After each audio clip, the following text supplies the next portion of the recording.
Hello friends, हम आपके लिए साइंस फटाफट में लाए हैं आज फिर से सेट 3। और देखिए, पहला प्रश्न है सेट 3 का। यांत्रिक ऊर्जा को विद्युत ऊर्जा में बदलने का काम करता है।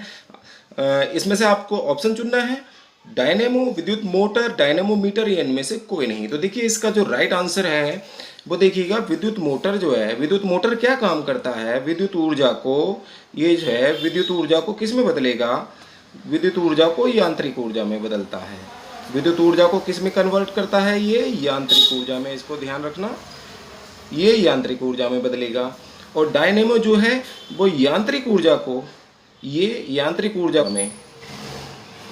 और डायनेमोमीटर जो है विद्युत शक्ति मापने का यंत्र है। इससे विद्युत शक्ति मापी जाती है। तो विद्युत शक्ति मापने का यंत्र है, विद्युत शक्ति मापने का यंत्र। तो विद्युत शक्ति मापने का जो यंत्र है वो डायनेमोमीटर है। तो इसका जो राइट आंसर है वो हो जाता है डायनेमो। डायनेमो इसका राइट आंसर हो गया। चलिए नेक्स्ट क्वेश्चन देखते हैं। देखिए, दरवाजों में हत्थे कब्जों से दूर लगाने से बल आघूर्ण का मान हो जाता है कम, अधिक या अपरिवर्तित। देखिए, जो बल आघूर्ण है इसको हम टो से प्रदर्शित करते हैं और इसका जो सूत्र होता है वो F गुणा टी होता है, यानी कि बल गुणा दूरी, बल आघूर्ण का मान। तो इसमें जो d है वो इस d का मान, यानी d दूरी है। तो दूरी का मान जितना ज़्यादा होगा, अगर दूरी का मान ज़्यादा होगा तो बल आघूर्ण का मान भी क्या होगा? ज़्यादा, यानी अधिक होगा।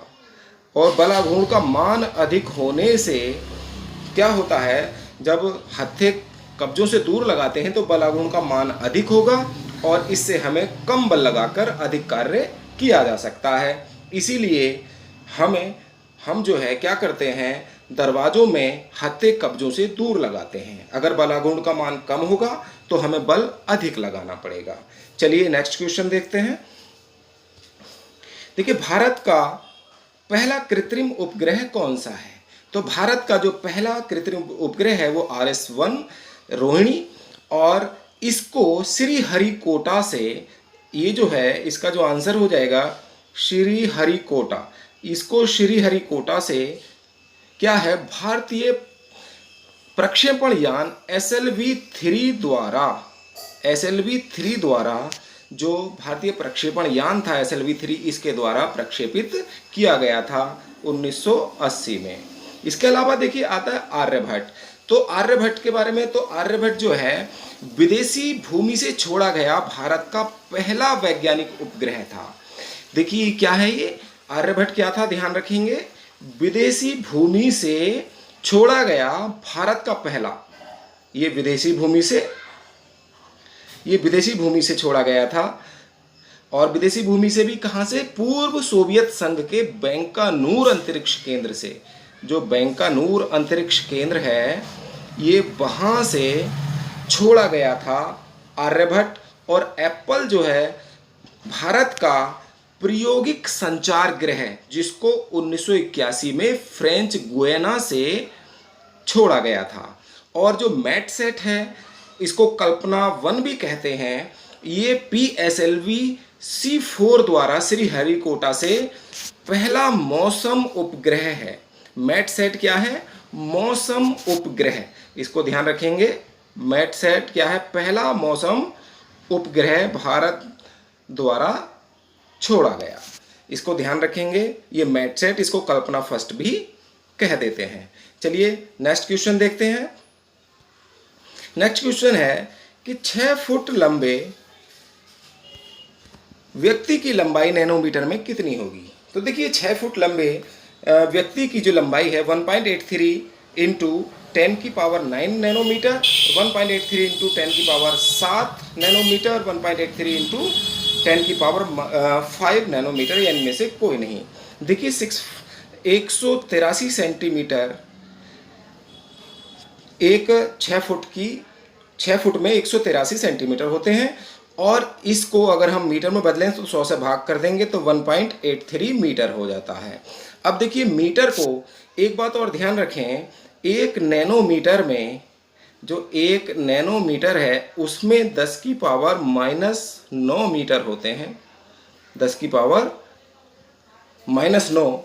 तो इसको, जब ये नैनोमीटर बहुत छोटी राशि है और नैनोमीटर में अगर मीटर को हम 1.83 को अगर मीटर में बदलेंगे तो क्या करेंगे, 10 की पावर -9 से भाग कर देंगे।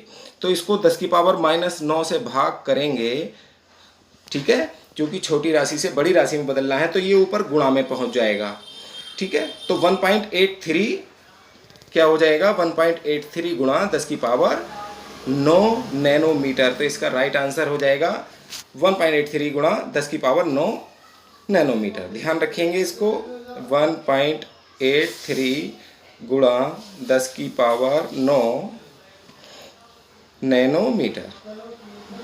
चलिए नेक्स्ट क्वेश्चन, हैलोजन लैंप का तंतु किस धातु का बना होता है? तो हैलोजन लैंप का जो तंतु है tungsten sodium, tungsten iron, tungsten aluminium, इनमें से कोई नहीं।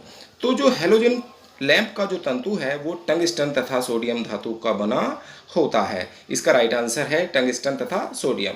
नेक्स्ट क्वेश्चन की तरफ चलते हैं। नेक्स्ट क्वेश्चन, कार्बन की मात्रा किस में सबसे अधिक होती है?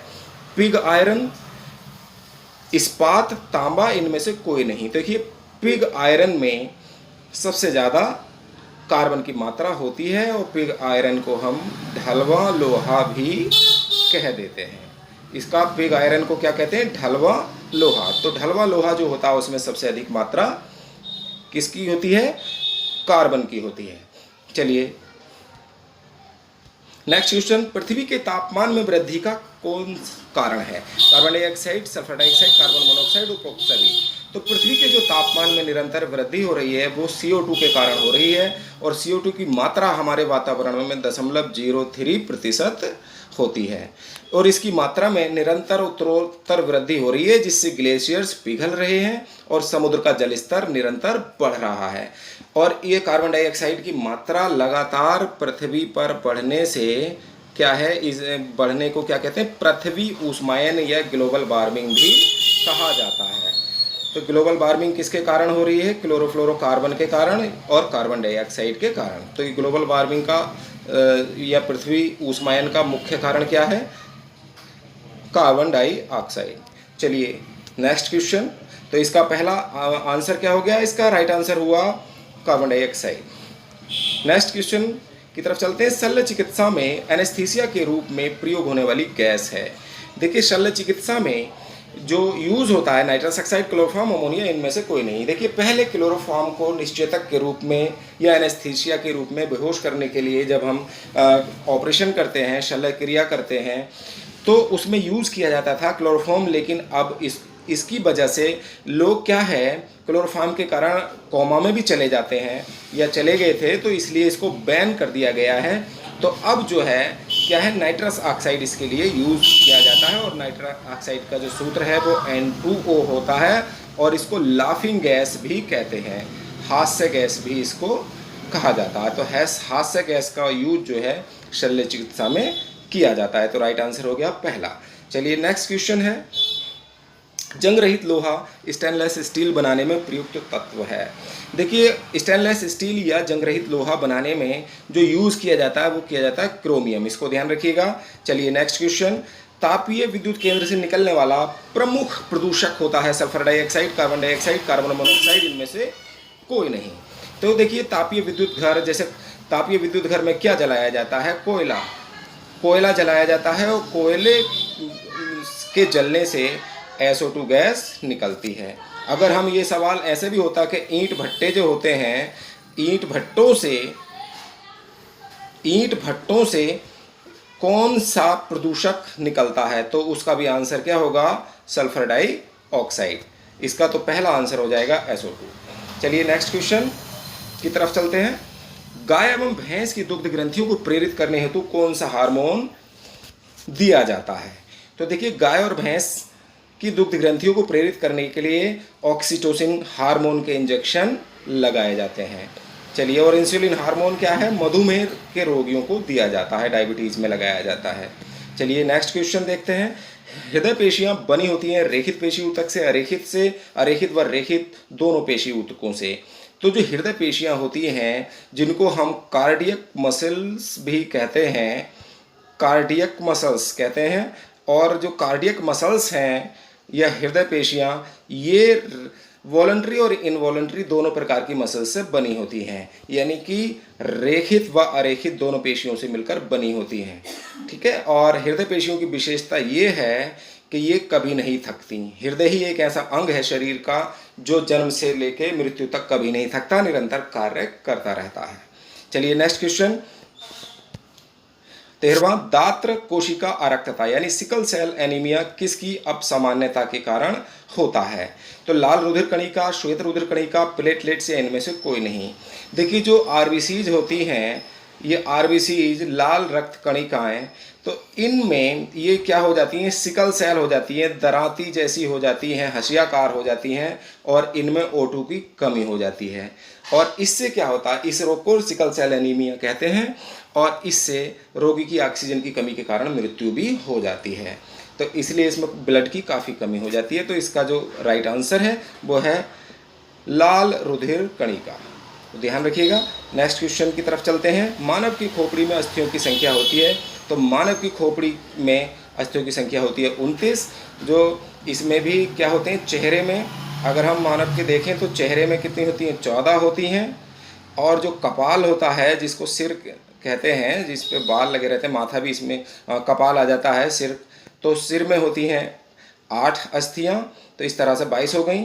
एक होती है हायोड यानी ठोड़ी जिसे कहते हैं, हायोड, एक हायोड अस्थि होती है और इसमें एक हो गई। और कानों में जो कर्ण होते हैं 3 + 3 यानी कि 6 दोनों कानों में मिला के, तो इस तरह से पूरी कितनी हो जाती है, मानव की खोपड़ी में अस्थियों की संख्या हो जाती है 29। और 24 होती हैं पसली में, अग्रपाद और पश्चपाद में 30 और 26 होती हैं रीढ़ की हड्डी में यानी कशेरुक दंड में। चलिए नेक्स्ट क्वेश्चन देखते हैं। निम्नलिखित में से कौन मछली है? समुद्री घोड़ा, रोहू, स्कोलियोडोन या उपरोक्त सभी? तो इसका जो राइट आंसर है वो है, देखिए, उपरोक्त सभी। समुद्री घोड़ा भी मछली है जिसको हिप्पोकैम्पस कहते हैं, हिप्पोकैम्पस भी कहते हैं इसको, ध्यान रखें, हिप्पोकैम्पस। तो ये समुद्री घोड़ा मछली है, रोहू भी मछली है, स्कोलियोडोन को हम कुत्ता मछली भी कहते हैं, डॉग फिश, और ये भी मछली होती है। तो आज यहाँ आपका ये सेट कंप्लीट होता है आप लोगों को। तो ये इसका राइट आंसर हो गया उपरोक्त सभी। तो आप लोगों को ये आज का टॉपिक कैसा लगा? पसंद आया तो लाइक कीजिए, शेयर कीजिए, और जिन स्टूडेंट्स ने अभी तक हमारे चैनल को सब्सक्राइब नहीं किया है वो आज ही सब्सक्राइब कर लें और बेल आइकन का बटन भी दबा दें, जिससे आने वाले वीडियोज़ की नोटिफिकेशन आपको शीघ्र मिल जाए। आपका बहुत बहुत धन्यवाद। आपका मंगल हो।